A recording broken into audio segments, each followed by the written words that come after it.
you want to tell a story that will grip your peers, the people who live around us, who we don't know personally, but who are interested in cinema and go to the cinema, and you want to transfix them with your story.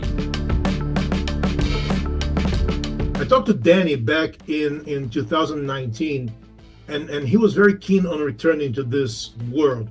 And then, a year later, a pandemic hit the world.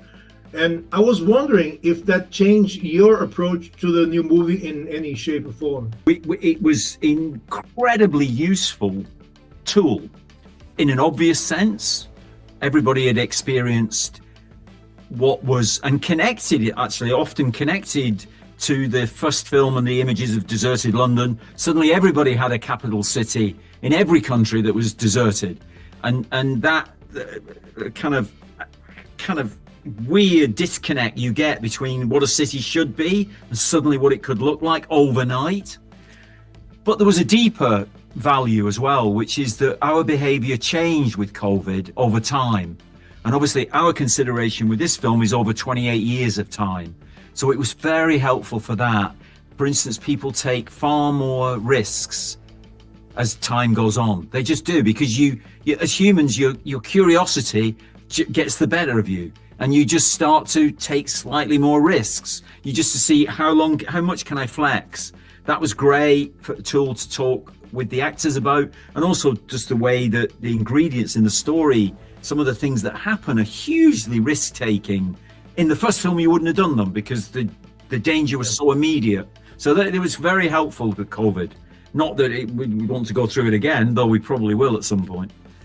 So the first movie was, it was a fantasy, it was fiction, and although it ended in an optimistic manner, it was also a warning in a way of the way that the world was leaning into at the turn of the century. And now, quarter of a century later, you guys see it more like fiction or a prophecy. That's kind of your job in a way to kind of, we don't really think like that. You kind of like, you want to tell a story that will grip your peers, the people who live around us, who we don't know personally, but who are interested in cinema and go to the cinema, and you want to transfix them with your story. You think like that, really, rather than that you're deliberately prophesying something. I've got a theory about this stuff, which is, I think there's basically two kinds of filmmakers. And there's one kind of filmmaker makes films about other films. So it's the films they loved when they were younger, typically, and they're sort of reinvestigating what it was they loved about that filmmaker or the feeling that the film gave them, and they're working that passion through. And then there's other ones who are reacting to the world that is around them in some ways. And Danny and I are definitely reacting to the world we live in and the world that's around us. Now, if a film takes, let's say, 3 years to make, and so the story and the direction and the behavior of the actors and the thought processes of the production designers are all connected to what is around them at that moment. Now, if you do that in a funny way, you will inevitably prophesize something, because the thing that is going to come in reality is also a product of that period of time. So I think the two just belong together naturally, but there's no conscious act of prophecy involved.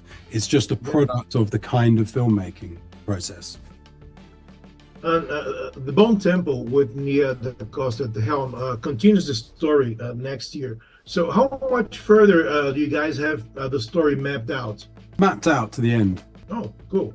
And zombie movies kind of dominated the cinemas in the past decades, with infinite interpretations of how they could be portrayed. So The Infected in 28 years later, they give me the most sense of dread because there's logic behind their existence. So what was the rationale behind their evolution in this new movie?